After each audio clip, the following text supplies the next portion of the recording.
Good morning, good afternoon, and good evening. It's about 10:30 at night. I'm currently sat in my pajamas in bed, um, talking about 13 Reasons Why.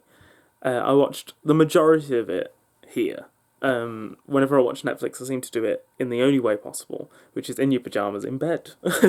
um, it was.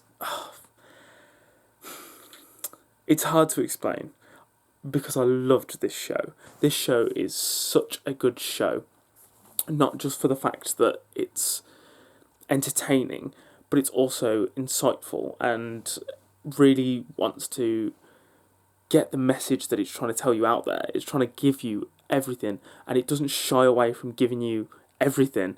So everything that goes on in this story, you see it and you experience it and you feel it. Like, it's 13 episodes long, and for the first few, it's sort of building up to the finding out phase, if that makes sense. So, like, it tells you little snippets that keep you hooked, and you go, okay, well, where's that gonna go? Okay, where's that gonna go? And then it starts getting more and more. Gives you more information. It gives you more of like what's actually going on, and you start going, oh shit, okay.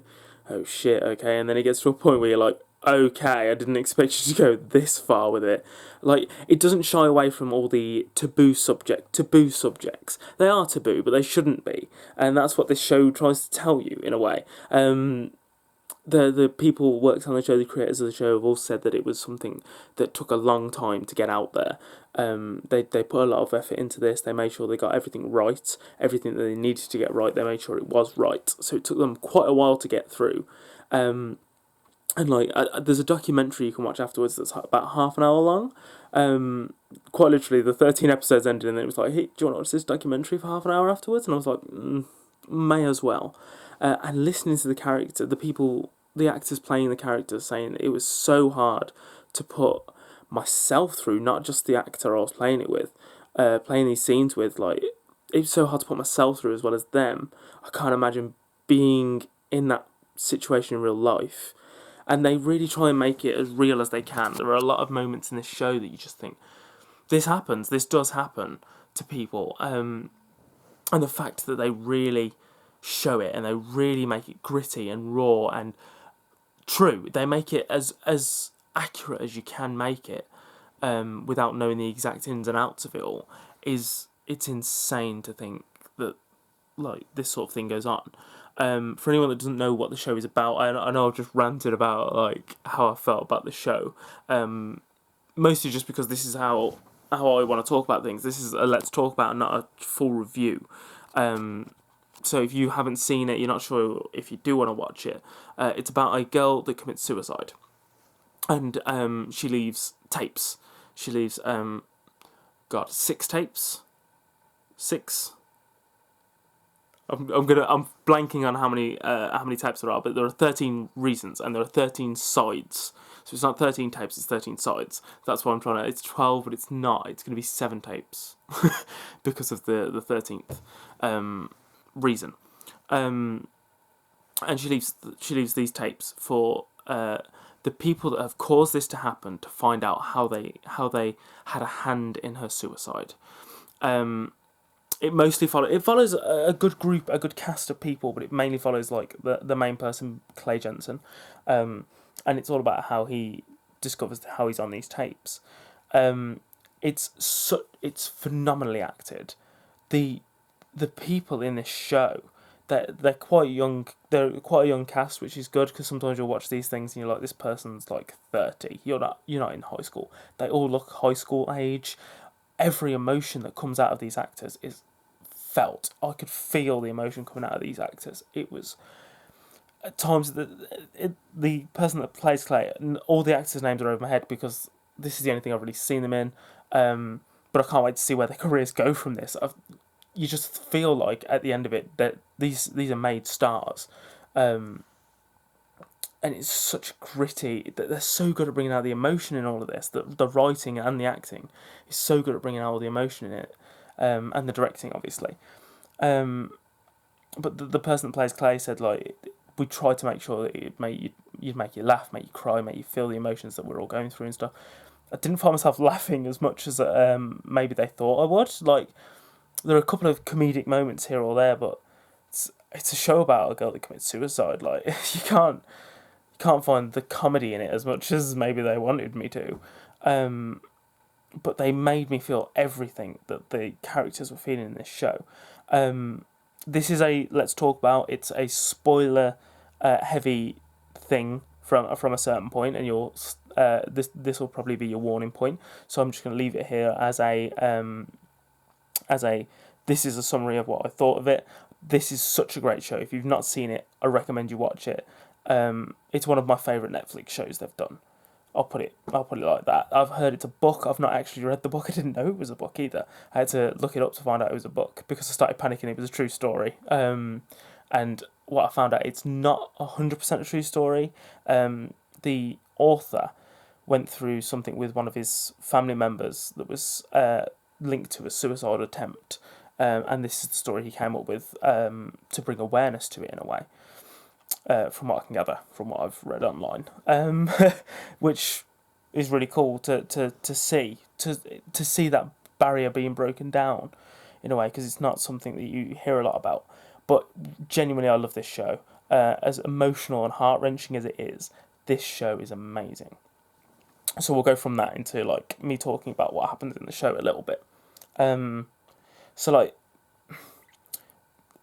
you can't dodge around the facts that it hits about episode 9, and Lauren is currently watching this show. My mom is currently is talking about watching this show.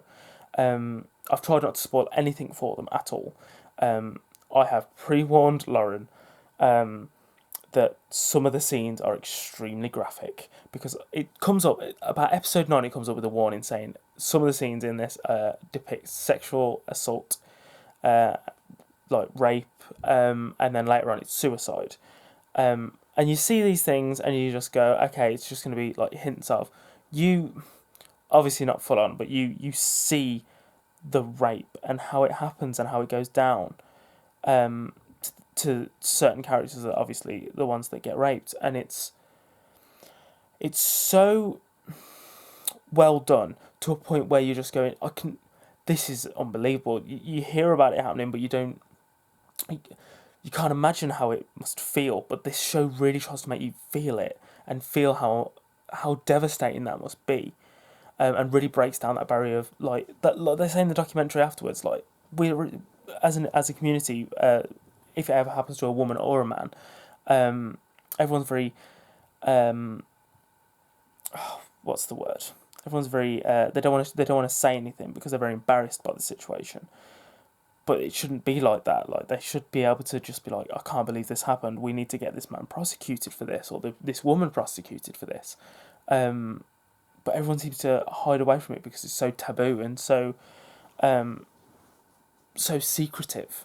If it happens to you, because you get embarrassed by it, and it shouldn't be like that. And this is sort of like in a way, it's sort of a building block to that. They're trying to be more open about it. They're trying to make people's understanding of it better.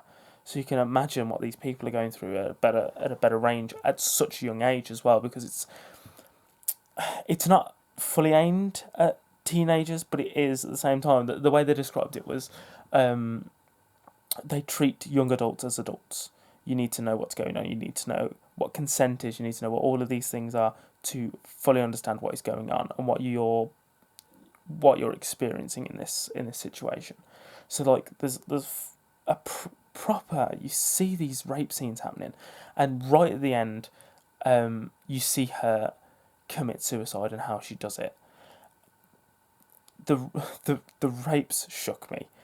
The suicide scene. Oh, what can you say? Like,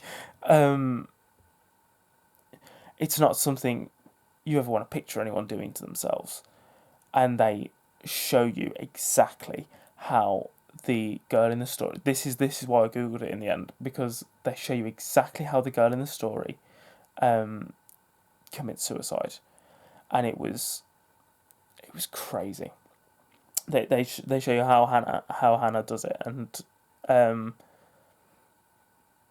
what she does, and people are going to say that it's stupid that they've shown these kids how it's done. That's not the argument you should be having about this. The argument you should be having is how do we prevent it. And it's all about how everyone sort of failed her, the 13 reasons why she was failed, and it happened.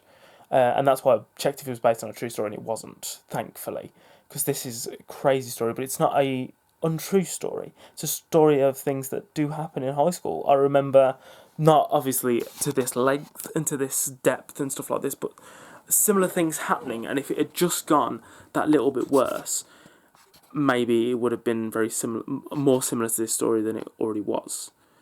Um, Not in as much detail and stuff like that, and I don't know everything that happened at school because, you don't at that age you don't process it as well. I don't think the way I'm looking back at it now, thinking about it, I've not really thought about talking about it in this sort of depth, which I don't when I do these let's talk abouts. I don't script them. I don't think about what I'm going to say. I just quite literally I finished it yesterday, and I wanted to do the review then.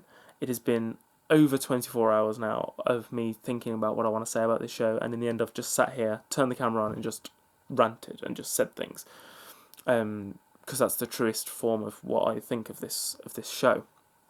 The one thing that I'm sort of negative about on this show in a way, is it keeps saying season 1, and apparently it's not been billed as a mini-series or something that will never have a season 2. It's based on a book that, as far as I know, does not have a sequel. They do set up a lot of storylines to make it make a second series out of it. I don't know if I'm wanting to watch that.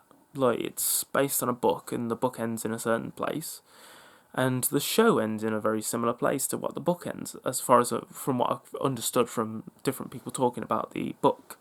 Because when I found out it was a book, I wanted to know what the differences were, and apparently there are quite a lot of differences, especially at the end.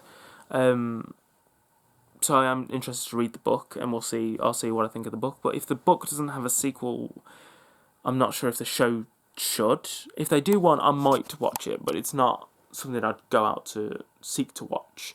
But the show, it's such a gripping experience. It's an experience. It's less of a show, more of an experience, as stupid as that sounds, because you really go through everything that these actors are going through, these characters are going through, and you feel all the pain that goes through them. And there were the main scenes that I'm talking about that really upset me.